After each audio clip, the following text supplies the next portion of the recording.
Thanks everyone for being here. We have the lovely pleasure of having Sophie Cousens and Falon Ballard here. Sophie's publication day, so very exciting. Sophie Cousens worked as a TV producer in London for 12 years. She's now a full-time novelist and screenwriter. Lives with her family on the island of Jersey, which is Jersey, UK, not Jersey, US, which I learned today. So she is also a New York Times bestselling author of This Time Next Year, Just Haven't Met You Yet, Before I Do, and The Good Part. Her work has been translated into 21 languages, and her adaptation of This Time Next Year has just been produced into a film. Thank you.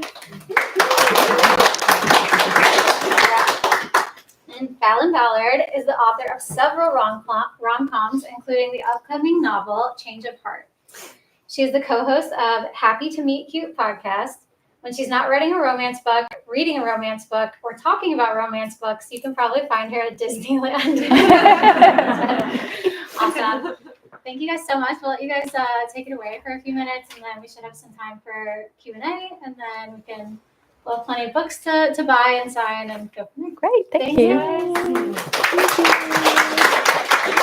Well, thank you so much, everyone, for being here. Thank you, Sophie, for the extremely long flight that you had to take to be here. We're so excited, and happy Pub Day. Thank you. So exciting. It's actually really nice to be with people for my pub. Usually I just sort of spend it at home with my book on my own going, happy Pub Day to me. So it's nice to have some people who might want to read my book. I think we all want to read your book, all your books. So before we kind of dive into this book in particular, I would love to hear a little bit about how you got your start in romance, both as a reader and as a writer. So probably as a reader was borrowing my friend's Mills and Boons at school. Nice. Erica was at school with me, who's coming here tonight, so she probably knows all about everyone. I was at boarding school and everyone was hiding Mills and Boons under their bed. But yeah, and then the first thing I wrote actually was also at school. I was a huge fan of the film Reality Bites. Does anyone know? Yes, the first thing I wrote was actually like Reality Bites fan fiction, even though I didn't really know what fan fiction was when I was 16 and writing this, but I wrote a whole thing about Troy, who's like Ethan Hawke in that film. That was my first, God knows where that is, that book. It was probably awful, but yeah, and got my friends to read it. And that was my first kind of experience of writing. And then I kind of didn't really come back to it for a while in terms of, I kind of tried writing a bit of sci-fi. Like I always knew I wanted to be a writer. But then in my 20s, I was trying to write sci-fi and fantasy to no avail in terms of publication. And then the first romance I wrote actually was a bit about working in TV. So I wrote a rom-com called How to Get Ahead in Television that was loosely based on my experience of being a runner in television. And then that's how I kind of ended up in this genre. Yeah, it sort of suited my voice. So yeah. It's very strange because there's a lot of romance writers who deviated into like science fiction and fantasy, and we're like, what are we doing here? Get me out. Give me back to the happy times, please. So I love that. That's so cool. What would you say are some foundational romance texts? Like if somebody is coming to the genre and they haven't read a lot of romance before, what are you giving them to read? Oh, I mean, well, what's interesting is people often ask me like what my inspiration is in terms of books. And like for me, it's really film. Mm-hmm. So like I just grew up watching all the sort of Sleepless in Seattle, When Harry Met Sally. And actually it's the biggest compliment when people say that my books read like films. It's because I think I am imagining it as a film in my head. And a lot of my influence was all of those movies that I grew up on. And actually, that's another big compliment is when people say they read like early 2000s rom-coms, because again, that was like the good era of cinema. But yes, and then I think that I've learned a lot more about, like now I work in the genre, I've read a lot more. And I love like Vari McFarlane, I'm always recommending Lindsay Kelk as well. My fellow like Brit girls who I love. And then, yeah, Emily Henry, all, you know, there's, I feel like I've discovered so many more authors. Now I'm in the club. Well, yeah, I think the early 2000s were the golden age of rom-coms. And right now is the golden age of rom-com books. Totally. We're in it. True. Yeah. there's a lot to choose from. Do you have a favorite trope to read and a favorite trope to write? Well, this is another thing as well. So because I kind of fell into romance in terms of I was just sort of writing a quite autobiographical story about being a runner in TV and fancying your boss. I didn't really know that like I didn't know about tropes and things like that. So it was actually only having, and even when I wrote This Time Next Year, I still, for some reason, wasn't really aware of this kind of stuff. And so when I was reading a bit on like Instagram of people talking about tropes and stuff, and I was like, oh, right, I didn't really know that was a thing. So then I retrospectively learned that I enjoy enemies to lovers. And that what I had written was an enemies to lovers in This Time Next Year. And actually, but then now, I was a bit disappointed because I was like, oh, I'm not really original. I'm not the first person to have ever thought that was quite sexy to fall in love with someone you hated. So yeah, the tropes thing slightly disappointed me because it just made me realize that, yeah, everything's been done. But what's great is that people don't mind that it's been done. It's like, just do it in a new way that's like fun and sexy. Yeah, you can never have too many enemies to lovers books. That the limit does not exist. The limit does not exist, exactly. And actually this book, because I feel like I now have learned about the tropes, this was me leaning into the tropes. So there's very much there's only one bed in there as a kind of nod to some of people's favorite tropes for sure. Yeah. Well, that's a great segue. So let's dive into talking about this amazing book. First of all, I'm obsessed with this cover. It is absolutely perfect. Can you tell us, has anybody in here read it already? Oh, a lot of people. Good. Okay, good. All right, we'll still keep it spoiler free, but that's good to know. So for those who haven't read it, can you tell us a little bit about what it's about? Yes, so it is about my heroine, Anna Appleby, who is 38 and she is just divorced, not looking to date again. She's like exhausted. She's got 2 kids. She's got a job. She's got a very annoying ex-husband. So she's very happy just to be finally got control of the TV remote back and just getting on with her life. But then the column that she works for in this magazine tell her she needs to kind of appeal to a younger audience, and they want her to do a dating column.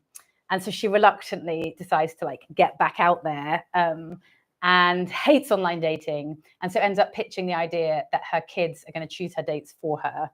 So she's got a 12-year-old and an 7-year-old, and they're like, Mom, why don't you date this dad from school because he hates bikes and you hate bikes? And I just thought it was quite a fun way to like, who would your kids choose for you if it was, obviously when you're on the apps and you're kind of like, oh, like, tennis and go to the gym and I'm a Virgo, and like actually what would the criteria for a child be? And also I think everyone's like, there's a real kind of, everyone's a bit bored of online dating. Like all my single friends who have done it, there's a certain sort of, what's the word? Not lethargy. There's a kind of, I think that's a good word. Lethargy about it. Just it's like it seems quite bleak until it's not. And so I quite like. There's a lot of people exploring like dating in real life now, and there's a club called Board of Dating Apps where people meet up in real life, and so it's kind of, this was an area I was interested in. But yeah, anyway, so she pitches this. I've gone on segued in, but yeah, so basically she pitches a column to her boss where it's like 7 dates, all found offline, all chosen by her kids, and so reluctantly, that's what she has to do. Amazing. No, you're totally fine. I am not single and hope to not be single, but I also cannot imagine letting my child choose my dates for me. Also, they don't know anyone. Like kids don't know anyone. That's the thing. Like, so it is like there's a scene where they're in the supermarket and her son is like, that guy. And her husband's just right like his wife is just around the corner, and and like most, it's quite hard. It's good. Yeah, but kids are known for being extremely honest and not holding back. So maybe it's a good thing. Yes, exactly. I mean, you've got just as much. Like, to be fair, they find her 7 people. So if push comes to shove, and there's like a scene when they're in a restaurant, and there's like quite a young waiter who she thinks is way too young for her, but the kids are like, he's cool, why not? And actually, that did kind of happen to a friend of mine where her kids were like, what's wrong with, they didn't really see the difference between 42 and like 25. So they were just like, him. And she had never really thought about it until, okay, maybe. sometimes you got to shoot your shot with the Yes, 25-year-old. exactly. You do. So where did the inspiration for this book come from? So it's two things really. So one was I just wanted to write a slightly older heroine, having written sort of heroines in their 20s, or well, the good part was someone in her 20s and her 40s. But I just thought, seeing my friends going through kind of divorces or being single again, it's quite an interesting place to be, of like looking for love, but having all these other kind of commitments and exes and kids, and it's like life can be a lot messier than when you're looking for your love when you're 25. So I really wanted to explore that. And also, yeah, my best friend got divorced and I just stole a lot of stuff from her life. But I'm not, I was like, no, it's very, very loosely based on you. Very loosely. But let's hope her ex-husband doesn't read it. But yes, and now I have a bit of an evil brother-in-law who's called Dan, who rebranded himself as a Daniel, and there is a Daniel in the book, but it's fine. He's never going to read it, so it's fine. I love it. This is why you have to be nice to all the writers. You in do, your life. exactly. You really do. I would love to hear a little bit about just kind of like your general writing process. Are you a plotter, a pantser? What does like a normal writing day look like for you? My normal writing day is get up, call my friend for half an hour, the aforementioned divorcee, bitch about the world, talk about what we've watched on the internet, procrastinate, watch YouTube, and then eventually get to the end of the day and go, oh my God, I haven't written anything. I've become less efficient. When I first started writing, I had a day job and I had to write this time next year in the evening. So I finished work, came home, put the kids to bed, and then I wrote for 2 hours every day, and just a book appeared. Yeah. And then I'm lucky enough to do this as a full-time job, and I know lots of writers do it on the side or have other things going on. Weirdly, I found it harder. Like sometimes when you have the whole day, and also just, I don't know, the pressure now, having had some books that people love, you then feel like, oh God, the next one, everyone's going to be like, oh, Sophie's really lost her touch and this is awful. Whereas there was something really charming about writing my first book when I just thought, no one's going to read this. If 20 people read it, that would be great.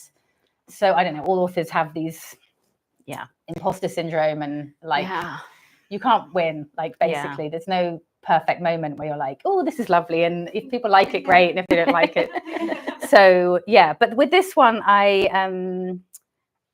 did plan it to a degree in terms of I knew I wanted it to be 7 dates, but I'm not a planner. Generally, I quite find that, like, Stephen King is famously not a planner, and he says it's more fun to not plan because you're kind of exploring the character. Like if you have an idea of the character and then the situation, then you should be able to just put them in that situation, and like that's the fun of going on the journey. But it does mean you end up having to rewrite a lot of stuff. So our mutual editor, Kate, who edits both of us, did say, it would be great if you could plan a book. And, I've heard that before. Yes. And she's just like, it would just save a lot of me reading stuff and saying, you need to start again. Yeah. But then I think the mistake I made with this one is that because I said, 7 dates, chapter 1, date 1, chapter 2, date 2. So I've planned it. Great. Now I'll just not write for a bit. And in reality, it was a bit more complicated than that. Yeah. You were like, I'm so ahead of the game. I'm so ahead of the game. Chapter 1 to 7 dates done. Easy. Yes. Yeah. But no, I generally, my kind of process is more a bit like I know the beginning and I know the end and I know the character. Yeah. But everything else is a bit of a like find it out as I go along. And for me, some of the funniest stuff that happens, like I just wouldn't have been able to think about at the beginning. Because it's just kind of comes to me as I'm writing, and I think, oh yeah, it'd be really funny if she insert joke here. Yeah. I love that. Yeah, I heard another writer call that discovery writing. And I was like, oh, that feels like way fancier and more official than like I'm a pantser and I don't know what I'm doing when I sit down to write shit. I'm like, no, it's a discovery process. And then I feel better about it. So you can tell Kate that. Exactly. Yes. I'm a discovery. I'm going through my writer. process of discovery. Yes. Yeah. Sounds very formal. So we're good. If we both use it with our mutual editor, then that makes it real. That's how I feel. All right.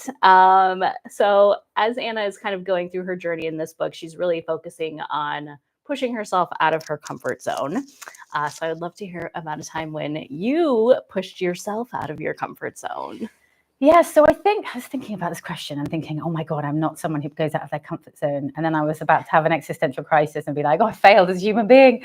But one thing I thought of was, so I moved to Jersey, which is a small island. I did live in London for 12 years and moved to Jersey where I didn't know anyone. And I couldn't do my job anymore there because I was a TV producer and there's no TV in Jersey unless you want to make local news, which it turns out I wasn't even qualified to do.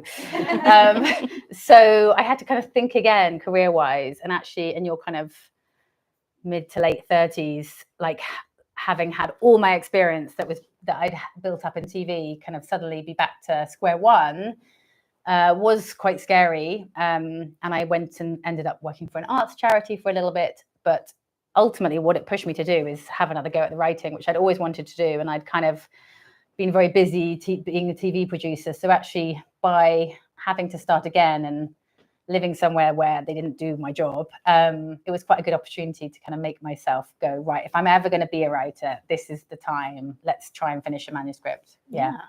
I love that. Yeah. And then the best possible outcome. That's very cool. All right. One of my favorite parts of this book is that each chapter at the beginning has some of Anna's recent Google searches, and they're hilarious, first of all. But what might we find on your recent Google search list? Well, actually, what's funny about, because all of the Google searches in here, which are very much the kind of things that I Google, like if I'm watching a TV show, I definitely want to know who the star is married to, their full relationship history, who got together with who, blah, blah, blah, blah. So, and it turns out everyone does that. I thought that was just me, but like everyone's been like, oh my God, I do that. So yeah, all my Google searches is basically what I'm watching, the people in that show, who are they married to, how many of them have got divorced, et cetera, which is so facile, but it's just interesting. No, it adds a whole other layer to whatever you're watching. And then also probably stuff, I'm a terrible speller, so I'm sometimes trying to like Google, how do you spell? I was trying to write about paleontologist and I still cannot spell paleontologist, and it doesn't even come up on spell check because I'm spelling it so wrong. So often I have to Google how to spell paleontologist. That'll be in there too. Do you often Google synonym for whatever word? Oh yes, I do that a lot. Yeah, like because I realize I've used the same. They've shrugged 8,000 times. Yes. Yeah. Or mine's just smiling. All my characters are constantly like maniacally smiling. That's the hardest thing about Very writing natural. that people don't tell you actually. Is that like thinking of the story and the characters is like the easy part, but actually trying to describe how someone looks animated in conversation in an original way is impossible. For sure. 100%. There's actually a book called the Emotional Thesaurus. Have you got that? Yeah, which is. I don't use it. I just don't Google use it. synonym Yeah. That's faster. I should though. But also when I'm reading other people's books, I'm always like, oh, that was a good one. Yes. Okay, take that down. Yeah. That was a good way of saying smiled without using the word smiled again. Mental note. Got that. Amazing. One of the things that really stands out to me about your books, just kind of overall, is all of your concepts are so unique and creative and so much fun, and something like a little bit zany and kind of weird. And I love that. So where do you really draw your inspiration for your concepts as a whole? So I think like that all my books, I like to have a bit of a what if central premise. So it's always kind of like, as the setup. So for example, in Just Haven't Met You Yet, it's like, what if you picked up the wrong suitcase at the airport and fell in love with the contents? Or in Before I Do, like, what if the one that got away turned up the night before your wedding? So these quite like big questions that I think are also quite relatable. Like even if you haven't been in that situation, you can imagine that situation. And actually what's been really nice about this book is people who've read it have said, even if they're not divorced or a mum, that they still quite relate to this idea of kind of dating when you don't want to date, or dating and not having any luck. So yeah, I think kind of relatable big questions have always been at the heart of my books. And yeah, they are quite hard to think of. Like I've pitched a lot of books that my editor has said no to because they're idiots. They're basically, I'm just like way ahead of the game with many of my ideas. They'll be begging for them later. I pitched this amazing rom-com on Mars idea that everyone said no to. And then they came back and they were like, what about the rom-com on Mars idea? And I'm like, someone else has done it now. It's too late. Yes. I would like to read a rom-com on So Mars. would I. So would I. Yeah. But I know I pitched it as like Legally Blonde at Oh NASA. my God, yes. And then they said no one will find it relatable. It's not like, and then actually someone has made that film on Netflix now. There's like some space cadet or something, which is literally Legally Blonde at NASA. So rude. Anyway, as you can tell, I'm not bitter at all about ideas that I pitch. You just send them a link to the other movie. Like, look, we could have had this. We could have had this. Yes. Oh man. So now when I think of crazy ideas that everyone thinks are awful, I'm much more inclined to do, yeah, but is it actually awful? Or is it just like you haven't like progressed to where I am at with the idea? Like at some point you just gotta trust you. Gotta trust me, exactly. I yes. love that. Okay. We're gonna turn it over to you guys for questions in just a minute here, but I have just a couple more little things for you. What are you reading right now? I am reading two things. One on audiobook, the All Fours book, which I've just seen here, which a friend recommended to me. I didn't know what it was about. I went in blind. Anyone else reading that at the moment? Yes, it's quite spicy, but it's really good. It's all about midlife crisis, and I'm relating to that. And then I'm also reading the Joe Segura latest book. No, not the latest one. First one. The first one. Yes. Raiders of the Lost Heart. Raiders of the Lost Heart, which Yes. is because I'm seeing her tomorrow, and it's really fun, really good. So good. So two very different books, but I usually have multiple on the go at the same time because I have something on my Kindle and something on audio, and then something in hard copy as well. So yeah, a good mix. Lots to juggle. And then what is coming up next for you? So I'm writing book 6 at the moment, which is currently in quite a loose state. And then I'm also working on the script for my second film. Amazing. For Just Haven't Met You Yet, which is very exciting. But yeah, there is a script, whether it happens. I mean, having seen the first film get made, it's amazing to me that anything is ever on television because it's just such a crazy process. It's such a jigsaw puzzle of trying to get funding and directors and actors, and it just amazes me that anything ever gets made. But yeah.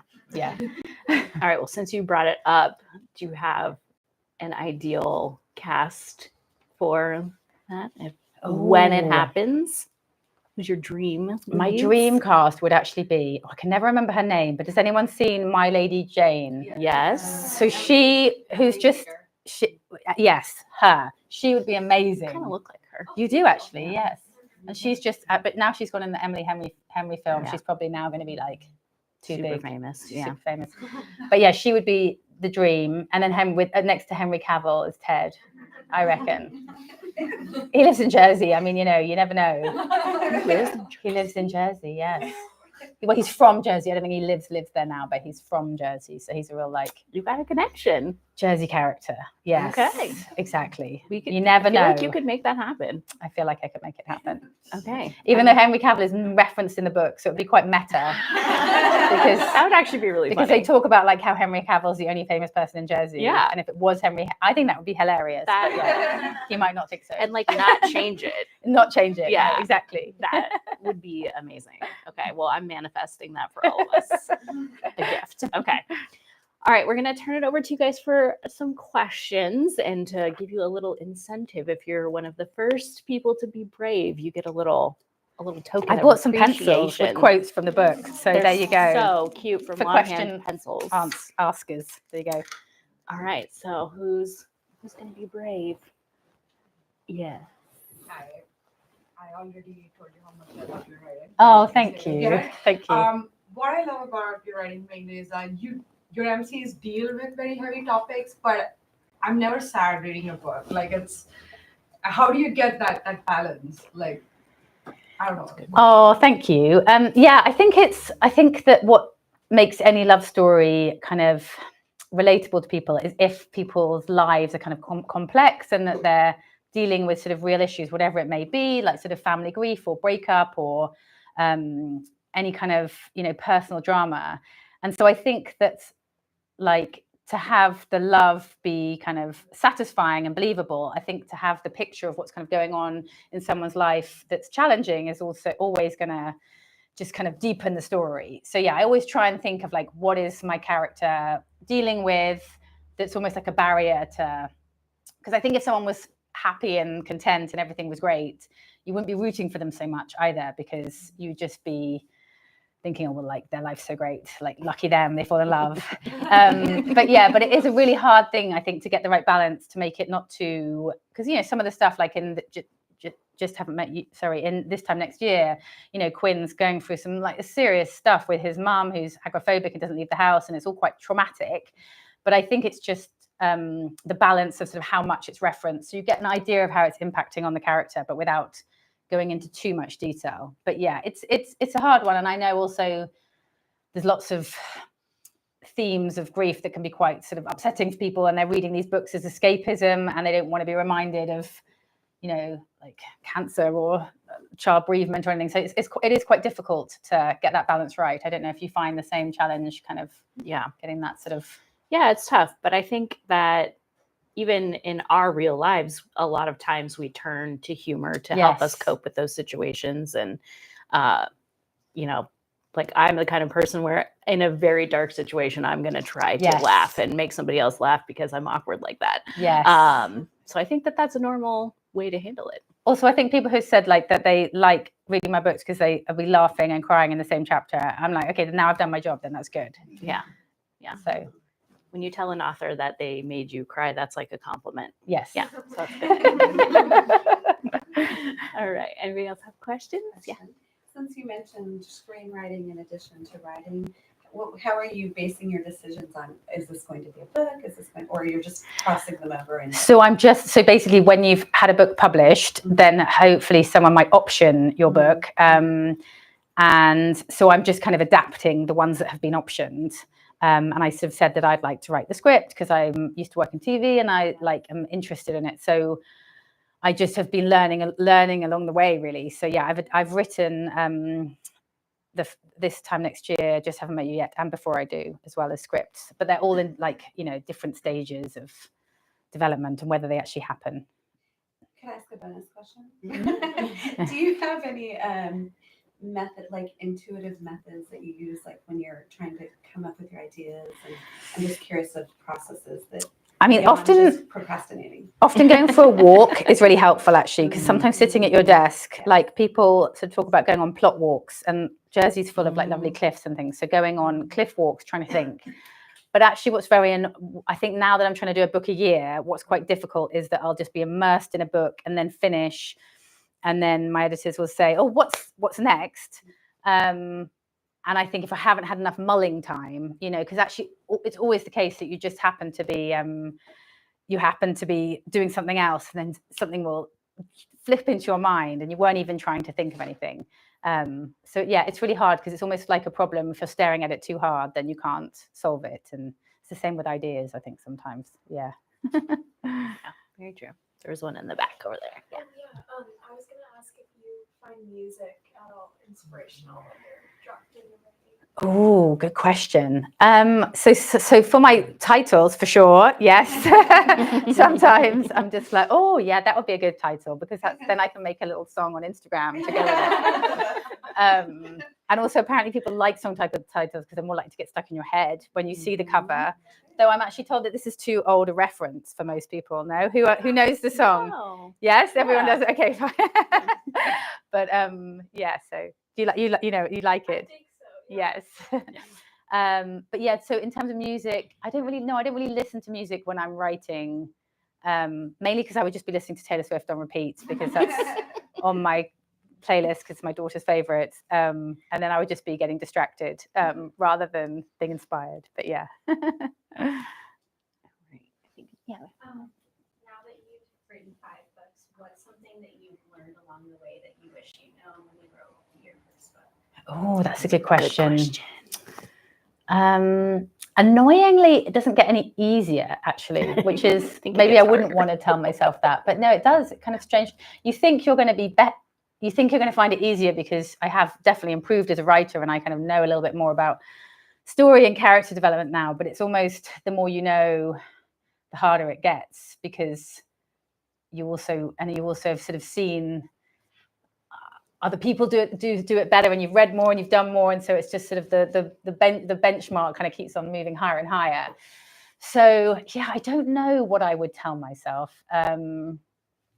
I think before I was published, I would definitely just tell myself to kind of keep going, because I think there's a lot of people who want to be a writer and you get rejected, and I got books rejected, and you feel like, oh, I just must not be good enough. And anyone can be good enough. It's just the practice and finding the right voice, and it's just a journey to get there. And if you want to be on that journey, just sort of stay on it. Yeah, I would say. All right, and then we had some more over here. Yeah. I always feel like your humor is, to my delight, uniquely British. But I wonder if when you read American authors, or even when you're writing, if you feel like you feel a difference. Well, actually, what's funny is I get some reviews saying, oh, all the Britishisms were like a little bit, like sometimes people find them too, like the slang and stuff, like too difficult to understand. And like, I don't even know what those words would be, because right. I'm like, what, like what? So yeah, so I did, yeah. But then when I read, there's some things as well that my editor corrects, like silly stuff, but like she said, like he was wearing a button down, and like we would never say button down. We'd just be like, I don't know what we'd call it, like he was just wearing a shirt or something.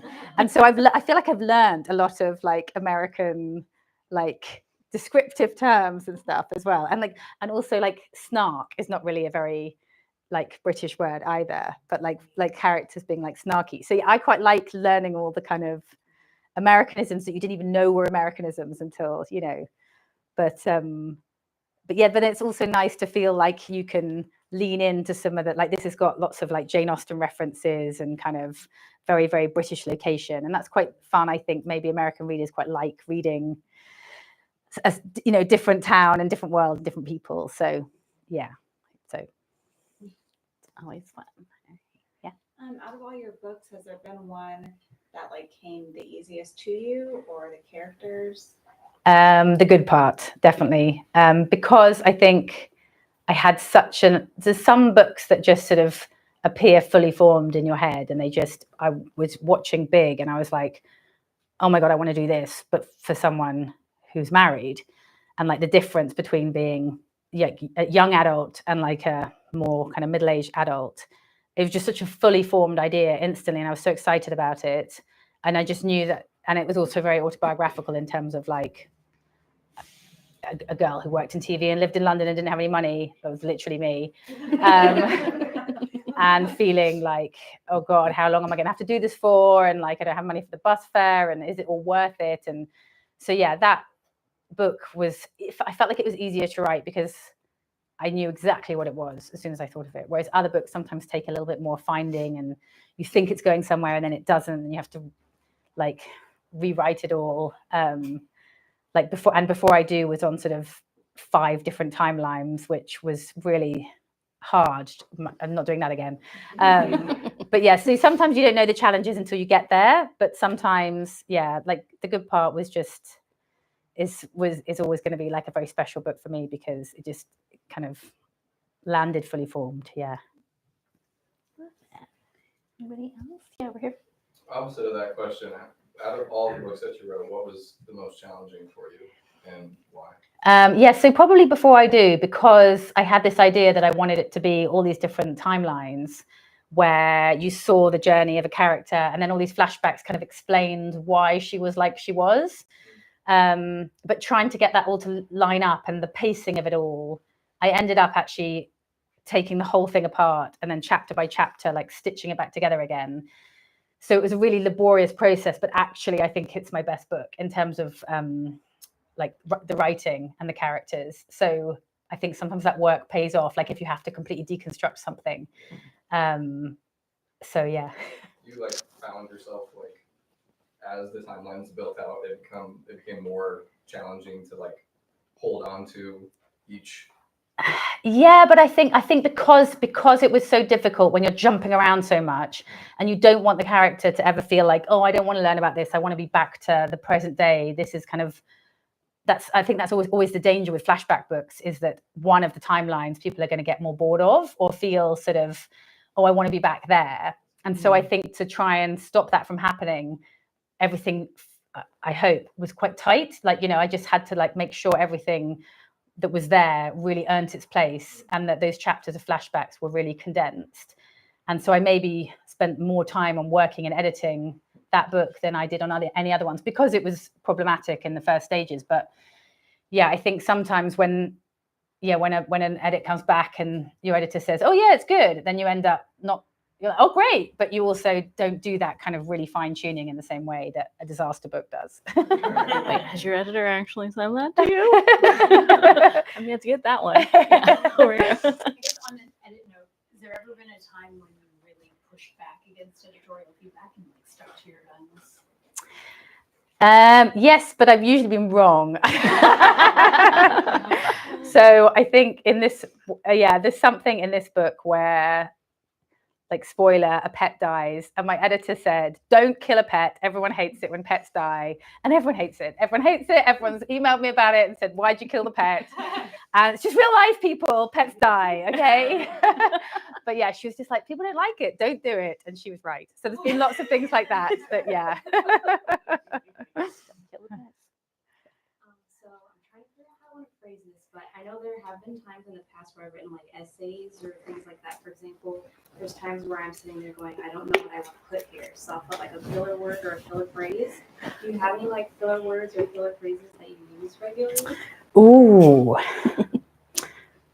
Like, probably not. I think I would just sort of, when I'm trying to get the story down, I'd write a lot of dialogue in my books. And I know that I would then have to go back and put in a bit more detail and a bit more description and a bit more sort of descriptions of how they're looking, other than he smiled. But I think for me, the placeholder is just actually just the dialogue in its kind of basis form. I could literally just write it as a play. And then it's sort of more about going back and like building it up and trying to switch out words and have more detail and have more description. But yeah, I don't usually put like, or if it's a fact I don't know, I'll just sort of put an X and say, look this up, But yeah, no. But do you want to be a writer, write books, or is this essays more? I haven't written in a long time. I had done like a lot of short stories, and I went to school for creative writing, but I kind of Cool.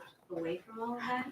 But I was just curious because I was thinking about it, and I was like, man, I wonder if anybody else has done that. So. Yeah, Yes. no, it is a good idea, especially because otherwise you can get really stuck on. I always say, like, the best analogy I've got for like writing a book is as if you're making like an ice sculpture, and there's no point in spending too long on the nose because the rest of it will melt before you. So you've just got to do the base. If you're making like a face, you should just do the basic outline and then try and do all of the detail. And like the first draft is like the basic outline of just get it down before it melts. And I think sometimes like newbie authors spend ages on getting like the perfect nose and they never finish the face. So the skill is being able to be like, pretty brutal about just getting to the end and then making it good. That was a brilliant nugget. Gonna remember that one.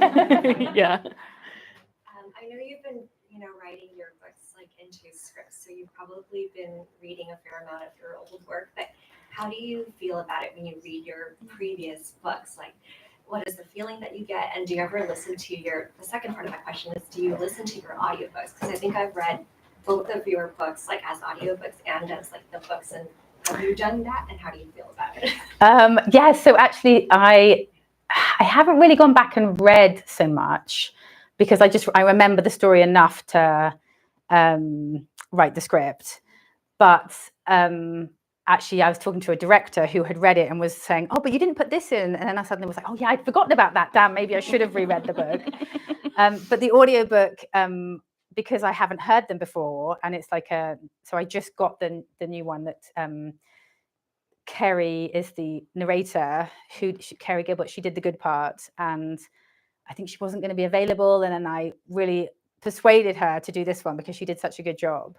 And I was listening to it on the plane, and embarrassingly, I'm just like laughing at my own jokes Because when someone else who's really good audiobook, this is a really good narrator, she could have made them so much funnier and so much better than I had imagined in my own head. So yeah, then I feel like a complete loser sitting on the bus, like tittering away at how hilarious I am.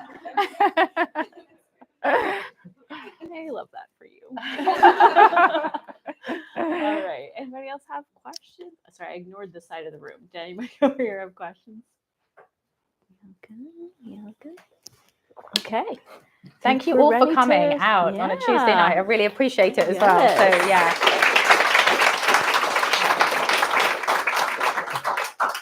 Plenty of books to buy up front. We'll keep you guys up here to do the signing. But yeah, thank you all for coming. Thank you. Oh, actually, can I just ask one favor of everyone?